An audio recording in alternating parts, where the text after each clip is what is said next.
want to talk to you about your priorities. You see, activity doesn't necessarily mean accomplishment in your life or my life. So let's talk about three really important insights about priorities that are going to help you really do better in life and be more successful. Number one, working smarter has a higher return than working harder. And yet, so many times people put a great emphasis upon how hard they work.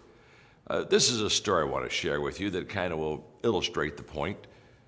Two woodcutters placed a bet about which of them could cut down more trees in a day. So at dawn, they went their opposite direction with their axes. And in the beginning of that day, the two of them seemed to be working just about the same pace. But after about an hour, the first man could hear that the second man had paused in his work. And so the first guy, he's kind of amazed that his rival would tire so quickly, but the first man figured that this was his chance to get ahead, so he doubled his efforts. About 10 minutes later, he heard the sound of the second man cutting the wood again. When he heard the second woodcutter stop again a while later, it only added to the first man's confidence. He said, "Oh my gosh, this is my chance to get ahead." So he even worked harder to increase his lead. Now this happened off and on all day until an hour before sundown, the time when the two men had agreed to stop and compare their progress. The first man proudly showed the second how many trees he had cut down, expecting the second man to be impressed. But the second man mildly complimented him on his work, and then he showed him what he had done. And the second man had cut down almost twice as many trees. How is that possible? The first man asked. Well, it's simple. The second man said, "Every hour I sharpen my axe. Hard work beats no work, but smart work beats hard work." I just say to you and me that while we're swinging that axe, we should sometimes be sharpening it to get the greater return. It's not how hard you work, it's how smart you work. The second thought I want to give you is that being proactive beats being reactive. I've said this before. Every day you're either preparing, which is proactive, or you're repairing, you're reactive. So proactive people prepare, reactive people repair. Proactive people, they plan ahead. Reactive people, they live in the moment. Proactive people, they pick up the phone. In other words, they initiate action and conversation. Reactive people, they're sitting around waiting for other people to call them. When's the phone going to ring? Proactive people anticipate problems, and reactive people, they respond when there are problems. Proactive people, they seize the moment, and reactive people are always waiting for the right moment, which usually never comes. Proactive people control their schedule. Reactive people let other people control their time and their calendar. Proactive people invest time in people because they're making sure that the people they're with will give them that return. Reactive people, they don't invest time, they spend time with people. There's not going to be any return there. So I encourage you to be proactive in your life, and you do that when you prioritize correctly versus being reactive. And then number three, nobody, you, me, none of us can have it all. And the good is always the enemy of the best. So how do we look at the good and the best and prioritize this and choose always the best? When I was in college working on a business degree, I first came into contact with the teaching of Pareto and the Pareto principle.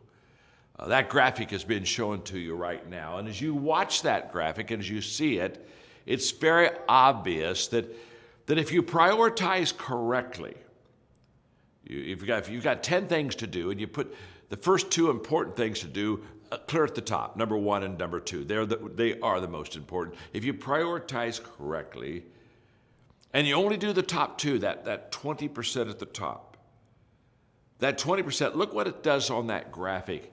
It gives you an 80% return on your production. That's powerful. The 20% of your priorities is going to give you the 80% of your production. So if you spend your time, your energy, your money, and you put your personnel in that top percent, that top 20% of your priorities, you're going to get a huge return out of it.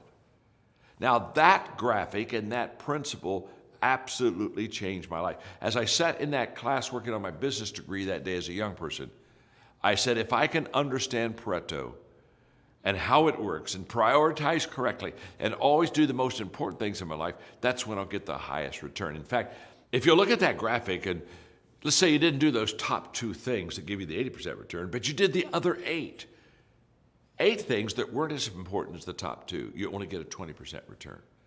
And again, that was the day I realized it's not how hard you work, it's how smart you work. The activity is not always accomplishment. So let me give you some examples. For example, time. 20% of our time produces about 80% of our results. I find that if you're a morning person, you should do your most important things in the morning because you get your highest return. If you're an evening person, you should do the most important things in the evening. Whenever you're your best, your strongest, you're most aware and awake, whatever that time is, that's when you need to do the important things of life. Counseling, I've found that 20% of the people that you know will take up 80% of your time in wanting to talk to you about their issues and their problems. If you produce products, 20% of the products that you produce will give you about 80% of your profits. If you read a book, 20% of the book contains about 80% of the content. Now time out for a moment. That's not true of my books. That's true of all those other books, but not mine. Jobs, 20% of our work gives us 80% of our satisfaction. That's true. Speeches, 20% of the presentation in our speech or our talk creates probably 80% of the impact. I found that donors in my nonprofit organizations, 20% of those donors will give me 80% of the money. In the area of taxes, 20% of the people are going to pay 80% of the taxes. And in leadership, 20% of the people are going to make 80% of the decisions. And then this is the real important one. If you're having a picnic, 20% of the people will eat 80% of the food. That's a fact. Now, what Pareto teaches us again is so powerful that the key to accomplishing much isn't working hard, it's prioritizing correctly.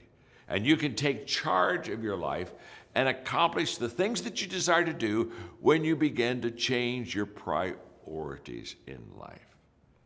So, before you do your roundtable today, one more time, just kind of do a check on yourself. How well am I prioritizing? And as you share with your friends around the table now, be honest. Let them know not only what you do well, but what you don't do well.